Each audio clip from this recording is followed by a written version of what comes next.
What a tune. I'm Still Standing, Elton John, here on BBC Three Counties Radio. 8 minutes past 4, Ollie Mann here in for Roberto Perroni, who's back off his holidays tomorrow. Now, Hertfordshire Fire and Rescue say that arson attacks in the county are costing taxpayers thousands of pounds. Last month, a school sports pitch in Welwyn Garden City was set on fire, causing great damage to the field. Two 15-year-old boys have since been arrested in connection with that incident. And Watch Commander Chris Beattie joins me now. He's from Herts County Council's Fire and Rescue Service. Hi there, Chris. Hi there, Ollie. Hi. So is this your summer then, going around dealing with arson attacks? How common is it? In Hertfordshire, many deliberate fires are started around the summer holiday months. So what we're asking for is residents to help prevent these attacks by keeping their eye out for signs of potential risks. Last year alone, there were over 1,000 cases of arson and deliberate fires in Hertfordshire. Wow. So it really is quite a significant problem. Yeah, now we were talking about an hour ago, actually, to a sergeant who said much the same thing. This is a summer issue. Explain that to us.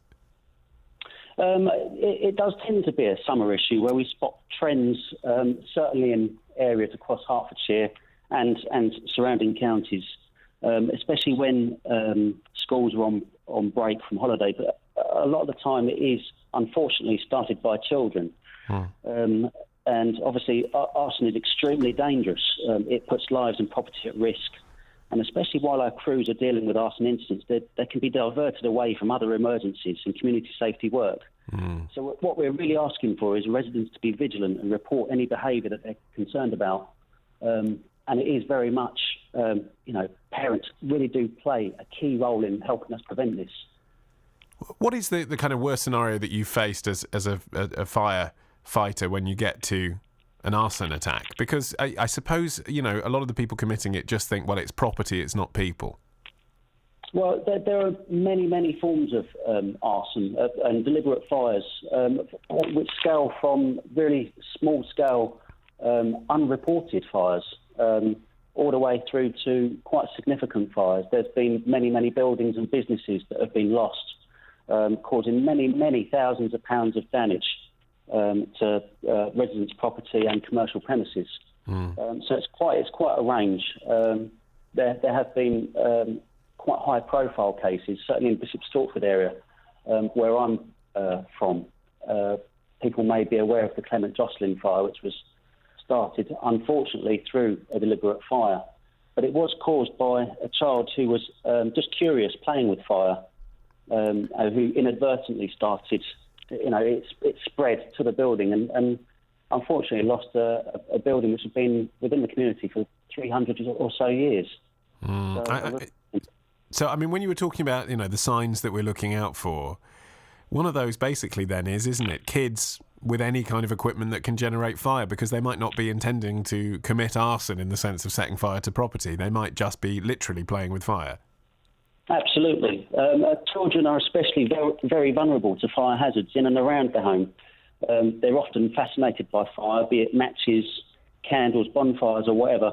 And it only takes a split second of carelessness for tragedy to strike. The signs and symptoms that we really want parents to look out for is things like small burns in carpets or charred paper in sinks or waste paper bins around the house. And matches or lighters hidden in children's clothing or in the bedroom, or unexplained fires in the home garden, in or around the homes or their friends' houses.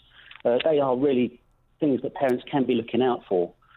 But we've got further advice to consider your own actions with or around fire and how they may influence the behaviour of your own children, and ensure that young children are not left in home alone, for instance. Obviously, keeping matches and lighters well out of sight and reach. There's many things that parents can do. And if there are any concerns at all, you can, of course, visit our website, which is www.hertfordshire.gov.uk/fire for more information and advice on arson and how to prevent it. But the thing is, when it comes to the speed that the fire can catch on, which you mentioned a couple of times now, and I know from personal experience, there was a fire in my family home when I was 8 years old. My mum had a fire in her flat just 6 months ago. it spreads very, very, very fast, doesn't it? And that's the thing, that until you've been the victim of a fire or you've had a fire in your property, you just don't appreciate. I don't know how you communicate that message to a child, because you can say, oh, don't play with fire, it'll catch on really quickly. And it's almost as if until you see it, you can't appreciate just how quickly and how scary that is.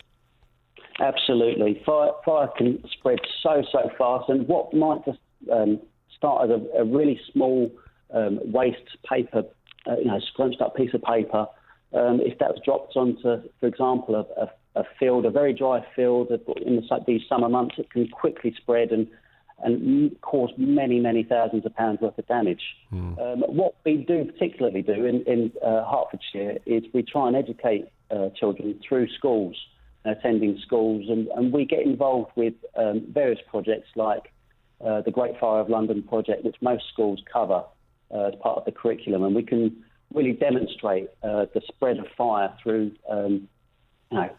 responsibly setting fire, should I say, to their models, which gives them a real-time show of how fire spreads.